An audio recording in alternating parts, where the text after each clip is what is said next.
And this is the Ingraham angle. In light of his powwow with a number of pro-amnesty congressional leaders, should the president's core supporters panic? That's the focus of tonight's angle.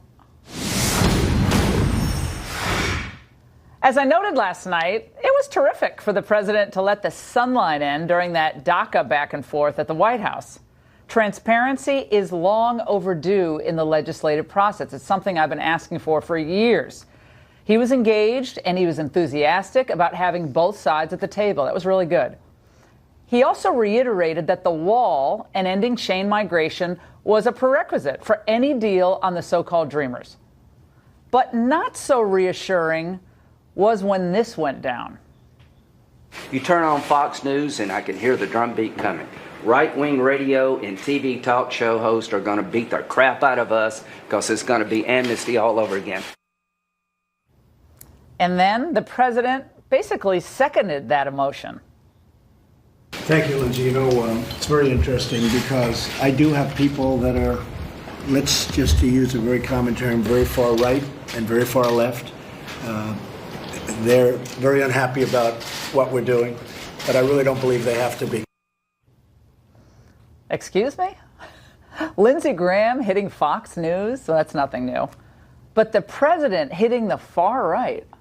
That's adopting the language of his fiercest critics on the left and many in the open borders crowd. Pretty surprising. And then here was the pièce de résistance. This group comes back, hopefully with an agreement. This group and others from the Senate, from the House, comes back with an agreement. I'm signing it. I mean, I will be signing it. I'm not going to say, oh, gee, I want this or I want that. I'll be signing it. And here's the part that made Jeb Bush all warm and fuzzy. This should be a bipartisan bill. This should be a bill of love. Truly, it should be a bill of love, and we can do that. Wait, does that sound a little bit familiar? Yes, they broke the law, but it's not a felony. It's kind of it's an act of love. Now, do you remember when candidate Trump ridiculed low-energy Jeb for that? If you remember, he said they come as an act of love, okay? Tell that to the families, and there are many, many, many families who lost a loved one. Act of love, okay? There's no act of love. And remember candidate Trump saying this? No citizenship. No citizenship. Yeah. No citizenship. Everyone agree with that? I mean, go a step further. They'll pay back taxes. They have to pay taxes. There's no amnesty as such. There's no amnesty. Listen to the crowd. So what happened? Well, maybe the president realizes that he's never going to get a wall unless he does that DACA amnesty. Maybe.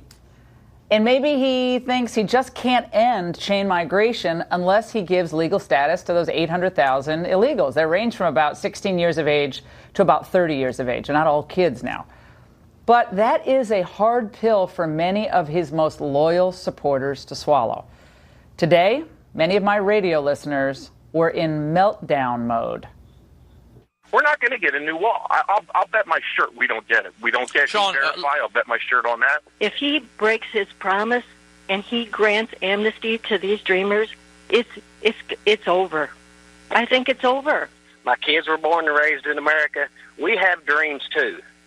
You know, if we don't obey the law, nobody comes and gives us free stuff. We are not far right when we simply insist on abiding by the legal immigration rules and national sovereignty.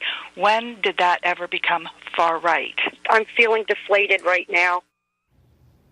Well, I did my best to buck up the listeners, but it wasn't easy. Now, it's true President Trump is winning praise for his newfound openness to things like comprehensive immigration reform. We all know that's mass amnesty. But he's winning it from some of the same people who are enemies of his populist agenda. And by the way, the same people who revile his supporters. I thought that it was great to see our friends in both parties in there. I think opening it up and letting us see them talk to each other, there was a positive feeling about that. This is the presidency that many people thought Donald Trump was capable of. Just the notion of him being in command. I think it was very helpful, both before the cameras left and after they left. That's the guy who wrote the book just trashing Trump and didn't even vote for him. Well, not so long ago, like yesterday, they were calling you, Mr. President, and your agenda far right, extreme right, racist, xenophobic, alt-right. The president's new friends, the bipartisan cabal that's been pushing amnesty for years, have a few goals in mind. The Republicans, they want cheap labor. And the Democrats, they want new voters who are captive to big government. But there's another goal that the establishment hopes to accomplish. They want to separate Donald Trump from his base and break the spirit of the populist movement. Well, they're not going to succeed. They think they will, though, because people like Steve Bannon is sidelined and they think their moment has arrived. The president has to remain loyal to his supporters and to his agenda, the one he ran on, the one that won all that applause and rave reviews at all those rallies where people stood in line for hours in the cold. And he has to be willing to walk away, yes, walk away from a bad deal, just the way Reagan walked away from a bad deal with the Soviets at Reykjavik. Look, we all understand that governance is difficult. And sometimes you have to get the best deal you can with the votes you're given. But I think Kevin McCarthy, who's not exactly an immigration hardliner, had it right when he cautioned the president yesterday during that meeting. He said, look, you can't agree to a deal that compounds the problem, a deal that ends up only attracting more illegals down the road. Right now, we have another surge happening at the border, and one that fails to fortify the border, really fortify it. Now, there's a possibility that President Trump is doing something else, and I'm going to leave this possibility open, that he's playing a really smooth game with Republicans and Democrats and the media. So while he conveys an openness to negotiating, you're great, Diane, no, you're great, Dick, I love you guys, well, he's forcefully staking out his ground and managing to bring all parties to the table, and it's not just that. Just this week, there are really encouraging signs. The president is actually doing the hard work of enforcement. He just announced that 200,000 Salvadorans who were supposed to be here temporarily, been here for about 25 years, are going to finally have to go home because guess what? The hurricane's over. And today, the administration raided about 100 7-Elevens, hunting for illegal employees and going after the employers who are abusing them and abusing the system. This is the kind of robust, proactive enforcement that Americans expect and his supporters demanded. But when it comes to any DACA deal, the president has got to realize there are just two things that matter above all else. Number one, DACA is the only leverage the president has to implement his entire immigration agenda. And number two, Democrats favor granting citizenship to these illegal aliens because they believe it is the absolute key to achieving a supermajority, just like the one they currently have in California. They want that in every key battleground state. So there's so much more at stake than just the future of the Dreamers. This deal could decide the fate of the country. I'm going to wait to see what the final DACA proposal looks like.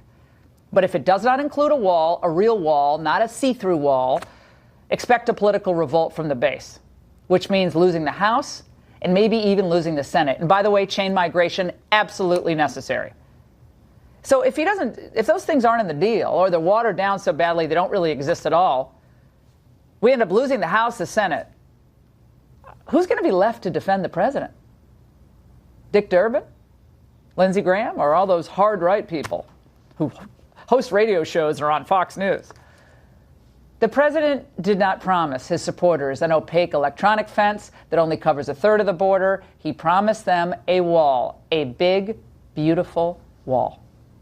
And unless it's built, unless chain migration is ended, I fear, Mr. President, your most ardent supporters will write you off as just another politician who said something he didn't really mean. And that would be heartbreaking. And that's the angle. Joining us now for reaction in New York is Monica Crowley. She's a senior